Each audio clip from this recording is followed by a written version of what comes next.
Hey there guys, Erica here from Highway 49 RC. Thank you to my patrons and channel members for making this video possible. So, today, I'm taking out my touring car for a little bit of tarmac time. Haven't driven it in a while, just put a fresh belt on it on stream the other day, so she should be pretty ready to go. Here I've got the Biddy Design Hyper HR body on my chassis that I have painted to match the Trinity Speedworks 350 motor color scheme. And as far as chassis goes, this is the 3Racing Sakura XI Sport chassis. Got a ton of aluminum upgrades, front and rear.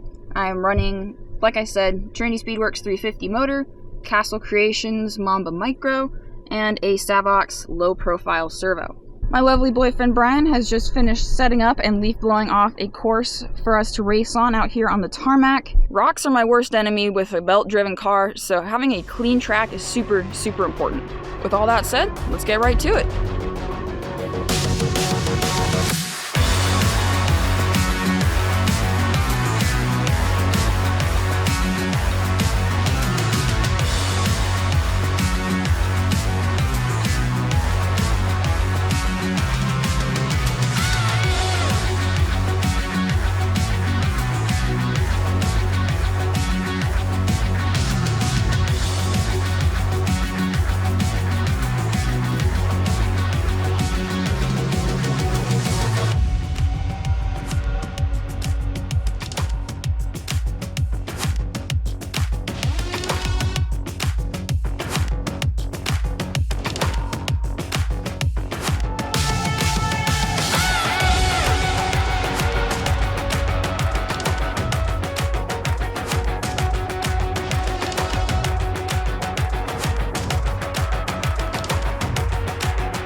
So I decided I wanted a little bit more steering stability in the corner.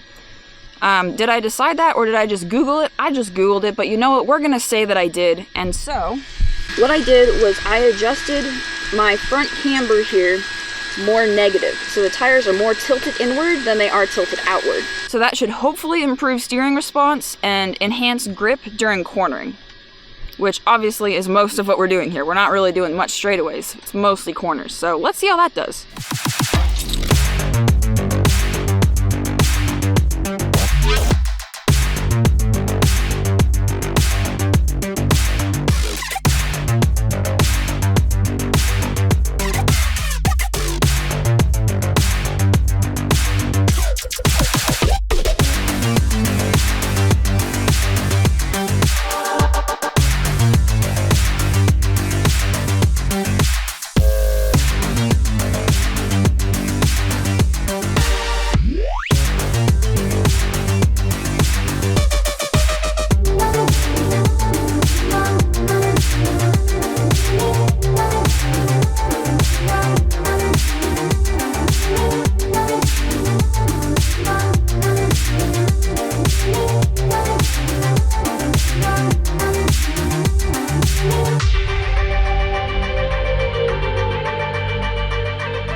So after running with that adjustment, I feel like the front end is a little bit more controllable.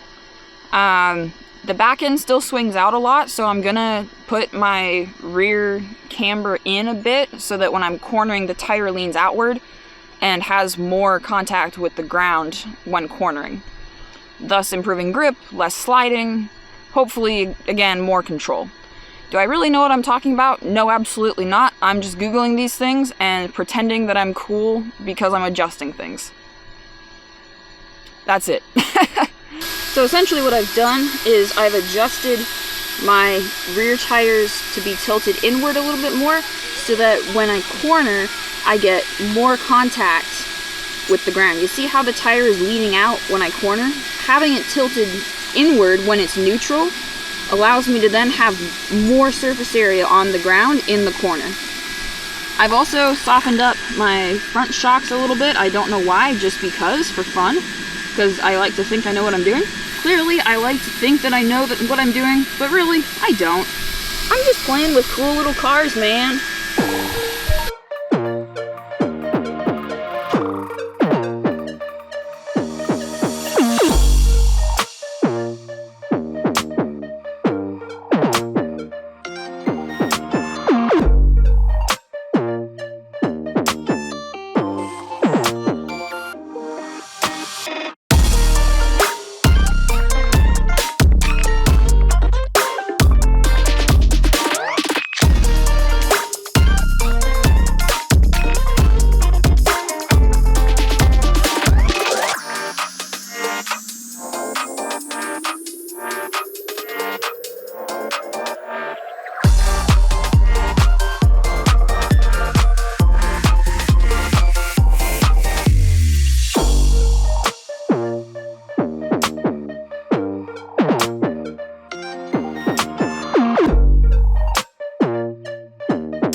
Good. Can't say I noticed a whole lot of difference, but hey, tuning is fun. The issue that I have with softening my shocks is that the body now touches the tire and it's starting to rub into the tire, and I'm not a fan of that.